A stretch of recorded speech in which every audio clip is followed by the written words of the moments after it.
اسمع جيدا، لأن القصة التي يتداولها جزء من الإعلام ومنصات التواصل في الجزائر بعنوان طرد حفيظ الدراجي من بين سبورت ولقجع هو السبب تبدو في ظاهرها خبرا عاجلا، لكن عندما تقترب منها قليلا ستكتشف أن الواقع أكثر تعقيدا وربما أكثر صدمة. لا يوجد إلى الآن أي بيان رسمي من شبكة بين سبورتس يؤكد الطرد، وفي المقابل توجد سلسلة مؤشرات متضاربة: غياب ملحوظ عن بعض المباريات، حديث عن تحقيق داخلي بسبب تدوينات سياسية وحملات ضغط إلكترونية، ثم نفي منسوب للدراجي بأن الأمر ليس طردا وأن غيابه له أسباب أخرى.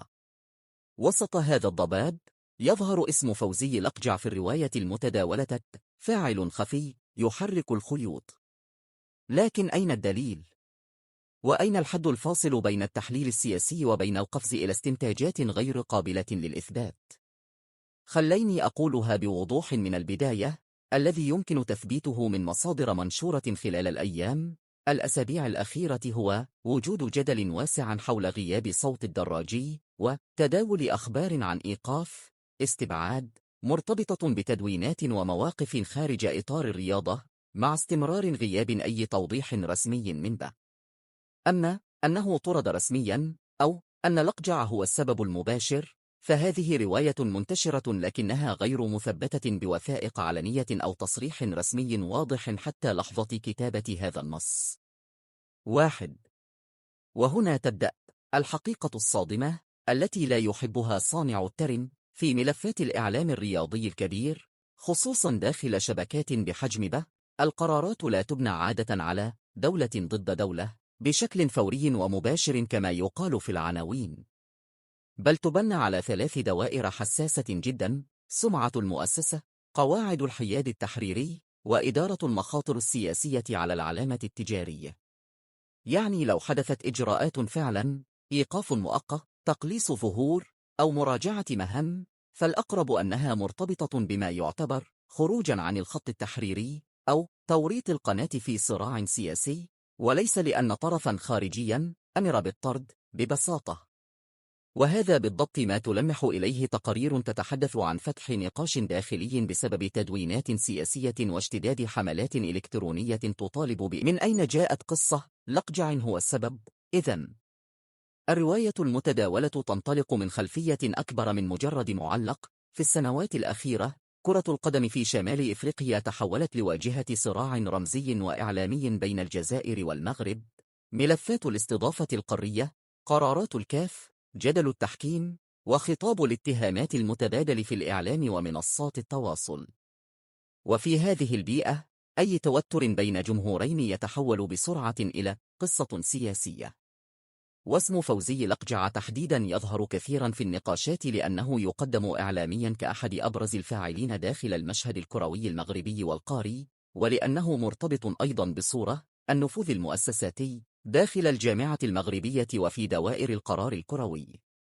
وفي المقابل اسم حفيظ الدراجي حاضر بقوة لأنه ليس مجرد صوت على الميكروفون، هو أيضا صاحب تدوينات ومواقف خارج التعليق الرياضي أثارت جدلا متكررا. 2. لكن انتبه، أن يكون لقجع حاضرا في الخيال السياسي للجمهور شيء، وأن يكون سببا مباشرا في قرار إداري داخل شبكة قطرية شيء آخر تماما. لا يوجد ضمن ما ظهر في التغطيات الأخيرة التي اطلعت عليها ما يقدم وثيقة أو تصريحا رسميا من بان يقول إن القرار اتخذ بسبب لقجع. ما يوجد هو استنتاجات وتعبئة جماهيرية، كل طرف يفسر أي حدث بما يخدم روايته المسبقة. 3. الآن دعنا نفكك السيناريوهات الواقعية وليس السيناريوهات التي تصلح لعنوان أحمر.